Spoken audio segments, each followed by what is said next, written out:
আসসালামু আলাইকুম ওয়া রাহমাতুল্লাহি ওয়া বারাকাতুহু। সবাইকে Bangladesh Islamic law research and legal aid সেন্টারের পক্ষ থেকে অভিনন্দন ও শুভেচ্ছা। ইসলামকে জানতে হলে আল্লাহ রাব্বুল আলামিনের প্রথম বাণী ইকরা। ইকরা দিয়েই ইসলামের কোরআনে কারীমের অবতরণ শুরু হয়েছে। Bangladesh Islamic law research and legal aid centre ইসলামের সৌন্দর্য এবং ইসলামের চিরকল্যাণ উপস্থাপনের জন্য Bangladesh Islamic law research and legal aid centre গবেষণা এবং প্রকাশনা এই দুইটা জায়গায় কাজ করছে। বাংলাদেশে একমাত্র গবেষণা পত্রিকা বের করছে এই প্রতিষ্ঠান, যেটা ইসলামী আইন ও বিচার নামে। এটা আন্তর্জাতিক মানের একটা বাংলা পত্রিকা, একাডেমিক পত্রিকা। ইউনিভার্সিটিতে এটা গবেষণা জার্নাল হিসাবে স্বীকৃত এবং আদৃত, এবং শুধু বাংলাদেশেই না, ইন্ডিয়া, পাকিস্তান, মালয়েশিয়া, সৌদি আরব, তুরস্ক গবেষণা জার্নাল হিসাবে আদৃত এবং স্বীকৃত।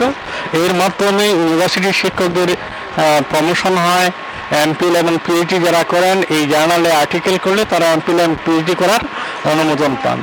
ঠিক বর্তমান সময়ে সারা পৃথিবীতেই একটা আলোচিত বিষয় হলো মানবাধিকার। এই মানবাধিকার সম্পর্কে সারা পৃথিবী এখন সোচ্চার, কিন্তু এই মানবাধিকার সম্পর্কে আমরা এই Bangladesh Islamic law research and legal aid centre Urdu, আরবি, ইংরেজি, ফার্সি কয়েকটা ভাষার সমস্ত প্রকাশনী আমরা যাচাই বাছাই করে যে বইটা আমরা পেয়েছি এটা হলো হুকুকুল ইনসান ফিল ইসলাম, মওসুআত হুকুকুল ইনসান ফিল ইসলাম। এই বইটা Bangladesh Islamic law research centre 2 ভলিউমে প্রকাশ করেছে, এবং এই গবেষণা কাজটা সারা পৃথিবীতে 8টা ভাষা ইতিমধ্যে অনুদিত হয়েছে।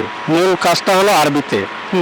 তো আমি সকল মুসলিম ভাইদেরকে অনুরোধ করব যে এই 2 খণ্ডের বাংলাদেশ ইসলামিক ল রিসার্চ সেন্টারের এই প্রকাশনাটা মানবাধিকার সম্পর্কে, যেটা একটা শিশু জন্মের পর থেকে একজন মৃত্যু পর্যন্ত মানুষের সর্বক্ষেত্রে সর্বাবস্থায় যে অধিকারগুলোর বিষয় থাকে, সেই অধিকারগুলো এখানে আলোচিত হয়েছে।